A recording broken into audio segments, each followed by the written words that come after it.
On va accueillir à présent par téléphone Adrien. Vous êtes étudiant, vous avez 23 ans et vous êtes étudiant à l'ULB, si je ne m'abuse. Bonsoir. Oui, bonsoir, c'est juste. Vous êtes du même avis. Ce n'est pas la faute des jeunes face à ce rebond de l'épidémie. Non, en toute honnêteté, je ne crois pas que ce soit véritablement la faute des jeunes, hein. Certes, comme votre invité l'a dit, hein, les chiffres pointent fatalement la classe d'âge que je représente, et notamment les étudiants, mais je pense que c'est vraiment un problème, une erreur, disons, d'opposer une certaine catégorie d'âge à une autre, alors qu'on est vraiment dans un moment où il faut plutôt être unis et que tout le monde fasse preuve de civisme. Mhm. Justement, vous avez l'impression que l'on stigmatise un peu trop facilement les jeunes? Mais, oui, oui, d'un certain côté, oui.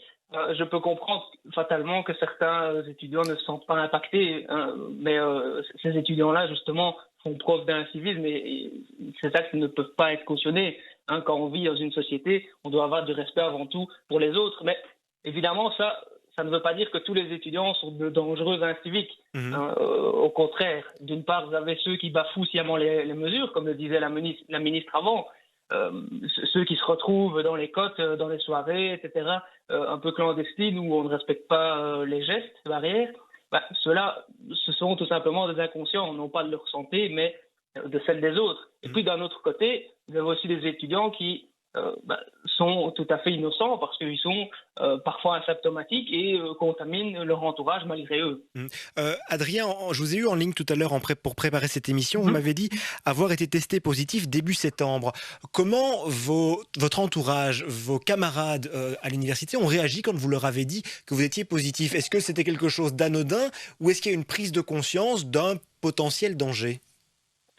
Non, eh bien, écoutez, il y a vraiment eu une prise de conscience parce que j'ai eu beaucoup, tout d'abord ma famille et puis ensuite mes amis, il y a eu beaucoup d'inquiétudes parce que, vous savez, dans les médias, hein, je ne vais pas vous l'apprendre, on présentait la crise du coronavirus comme quelque chose de très, très dangereux et également, on ne savait pas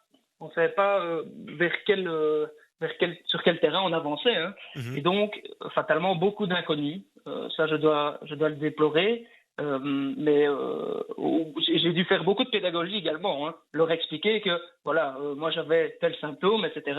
Que heureusement, pas de symptômes trop handicapants, mais que malgré tout, il fallait quand même, par responsabilité, mais également par respect pour mon entourage, il fallait évidemment que je respecte cette quarantaine et que personne ne puisse être en contact avec moi.